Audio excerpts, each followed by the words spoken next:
You get a bonus video this week. It's not terribly long, but I thought it was worth showing. This is actually a paper mache ball, and then half of another paper mache ball. I did one over just a crumple of newspaper, the other I did over a beach ball. I think the beach ball is still in that one, but that doesn't really matter. I'm using tin foil, and I taped that half ball to the other ball. I'm using tin foil to block out basic shapes. Tin foil is a great, cheap sculpting medium that I actually use all the time. This is one acrylic sphere that I bought at Hobby Lobby. I did a quick dash of black spray paint inside, just the center, and then I did white over top of that. So it looks like a very generic eyeball. And I'm kind of gluing those in. I'm really just blocking out the main forms of the face right now. And here I'm gluing in the eye, so I have my eye placement. Eye placement's pretty critical when it comes to a sculpt or something. You can really tell if something is off by the eye placement. A little too wide, a little too close makes a big difference. When I do things like ears or cheekbones, I pull off 2 pieces of foil that are about the same size. That helps to ensure that the pieces you're going to use, you're going to make, are going to be about the same size. It really helps your symmetry. And I want this to be kind of a, fantasy ogre head. Kind of fun, kind of whimsical. I don't want this super scary. This is for a costume that'll be seen at Scarborough Fair eventually. The head's not a mask, but I'm not going to reveal too much, but it's going to be pretty neat when it's all the way done. And I'm really strengthening the brow ridge, and I have he's going to look a little ridiculous because he's kind of fantasy, so I can have those stern brows on him and not have him look evil per se. He's going to look a little more grumpy, I think, than evil.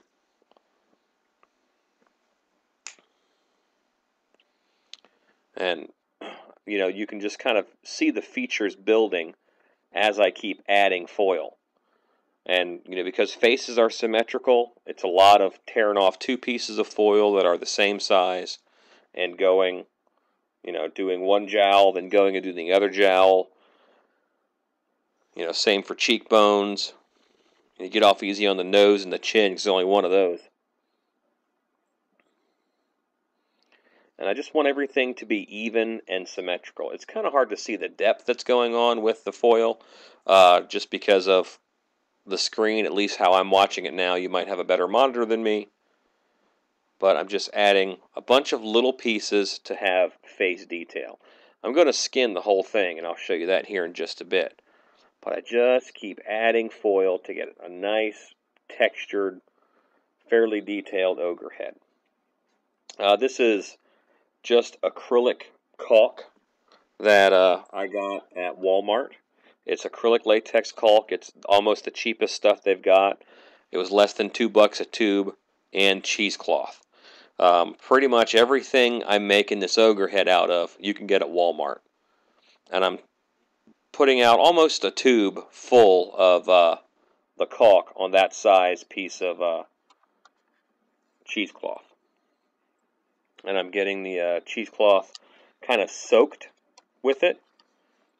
And I'm kind of doing this ahead of time so that it has a little bit of time to tack up.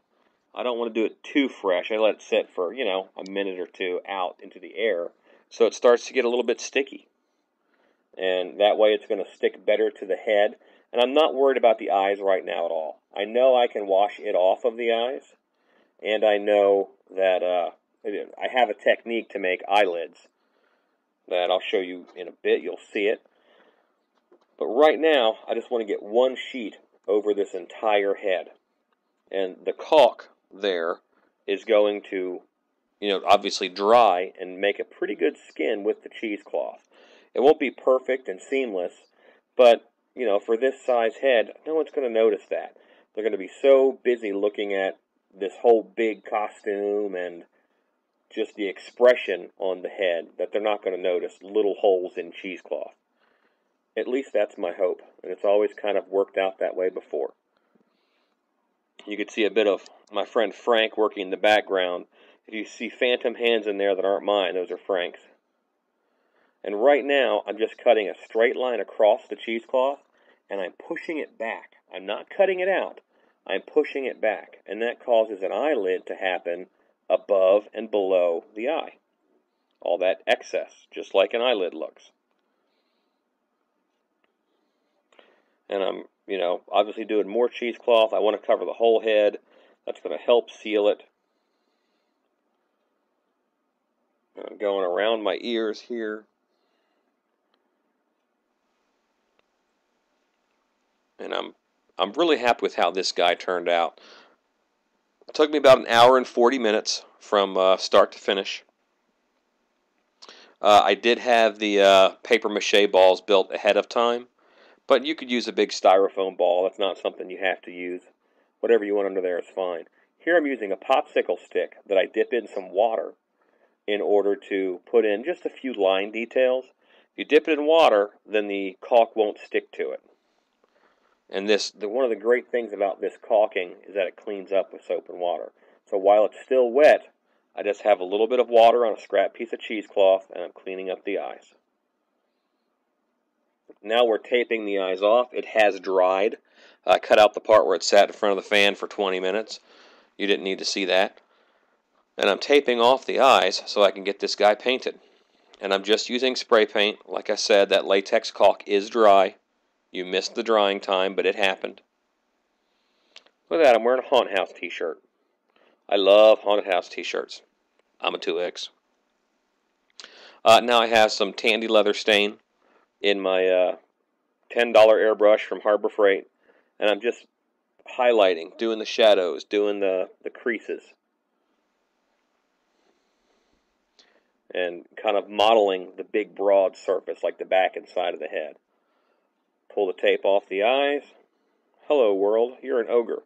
You can kind of see those little holes that I talked about if you look close at the head. I'm just adding some red detail under and around the eyes where the tape covered up some. And then I like to put a little bit of purple under my eyes to kind of bag them out. I'm grabbing a brush here to do that. There I am.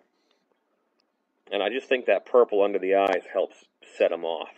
And this close, it doesn't look good. When you back up, I think it looks pretty good. It sort of softens the eyes and makes a good transition between socket and eyeball. So I'm putting a darker color of stain in, and I'm just shooting his nostrils, and then I'll shoot the mouth line, and just under the cheekbones, the areas that are, really deep set in the face. And I think a little bit under the eyebrow ridge I did also.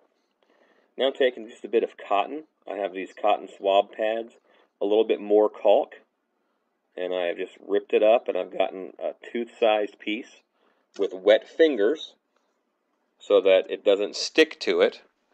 We just put the tooth on there. So that's pretty much the ogre head, and I'll show you a better view with the camera here in a bit.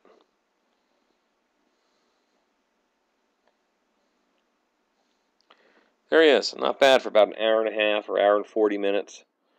And I think $6 in caulk and $5 in cheesecloth. Thanks for watching.